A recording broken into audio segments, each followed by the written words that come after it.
Maharashtra news सर्वसामान्य। जगभरात थैमान घालणाऱ्या कोरोना महामारीला 5 वर्ष झाली आहेत आणि या नव्या वर्षातही नवं संकट येऊन धडकलंय। पाहता पाहता वर्ष उलटली पण व्हायरसचा धोका अजूनही संपलेला नाहीये। त्यामुळेच पुन्हा लॉकडाऊन नको अशी चिंता आजही सतावते आणि अशातच चीनकडून आलेल्या भयंकर HMPV आजारानं हातपाय पसरायला सुरुवात केली आहे। भारतातही याचे रुग्ण आढळण्यास सुरुवात झाली आहे। महत्त्वाचं म्हणजे महाराष्ट्रातही या व्हायरसची आता एंट्री झाली आहे। अशातच प्रश्न निर्माण झालाय तो लॉकडाऊनचा। कोरोना सारखाच हा व्हायरस असल्यामुळे त्याला हलक्यात घेणं महागात पडू शकतं आणि म्हणूनच सरकारनंही पावलं उचलायला सुरुवात केली आहे। पण हा व्हायरस किती धोकादायक आहे, त्याची कारणं, लक्षणं आणि कोणती खबरदारी घ्यायला हवी हेच या व्हिडिओतून समजून घेणार म्हणजे ह्यूमन मेटानिनो व्हायरस। हा व्हायरस साधा सुद्धा व्हायरस नाहीये। जितक्या झपाट्यानं हा व्हायरस पसरतोय ते पाहता लॉकडाऊन सारखी स्थिती पुन्हा उद्भवू शकते अशा चर्चा सर्वत्र। लस नेमका काय आहे ते आधी समजून घेऊ।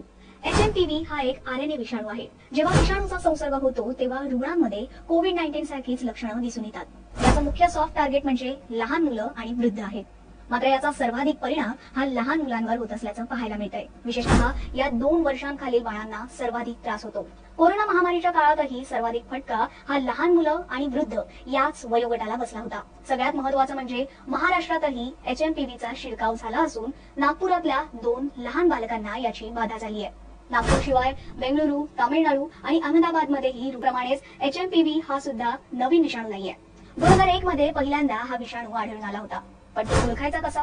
पाहूयात HMPVची लक्षणं काय आहेत। या आजाराच्या लक्षणांमध्ये खोकला, ताप, नाक बंद होणं किंवा श्वास घ्यायला त्रास होणं आणि घशात घरघर येणं अशा प्राथमिक लक्षणांचा समावेश आहे। जर या विषाणूचा प्रभाव तीव्र असेल तर न्यूमोनिया सुद्धा द्वारे मानवी शरीराच्या रोगप्रतिकारक शक्तीवर हल्ला होतो।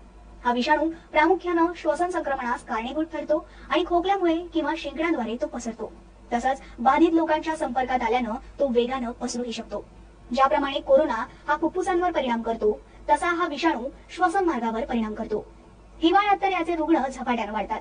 चीनमध्ये तर या आजारामुळे अनेक ठिकाणी आणीबाणी घोषित करण्यात आली आहे। पण ज्याप्रमाणे चीनमध्ये HMPVचा उद्रेक होतोय तसाच किंवा कोविड सारखा याचा उद्रेक होणार का, तर याबाबत केंद्रीय आरोग्य मंत्री JP नड्डा यांनी मात्र असं होणार नसल्याचं सांगितलंय। HMPVला रोखता येतं का, तर हो, इतर श्वसन संबंधी आजारांप्रमाणे या व्हायरसला सुद्धा रोखता येऊ शकतं।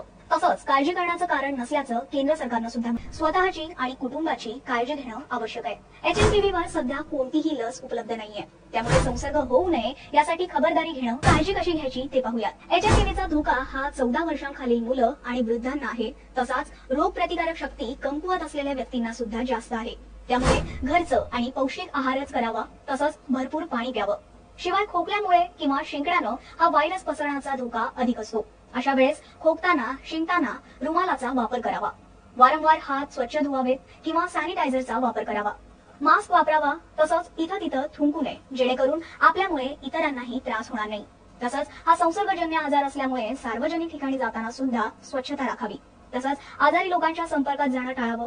विशेष म्हणजे घाबरून न जाता आपली आणि आपल्या कुटुंबाची काळजी घ्या।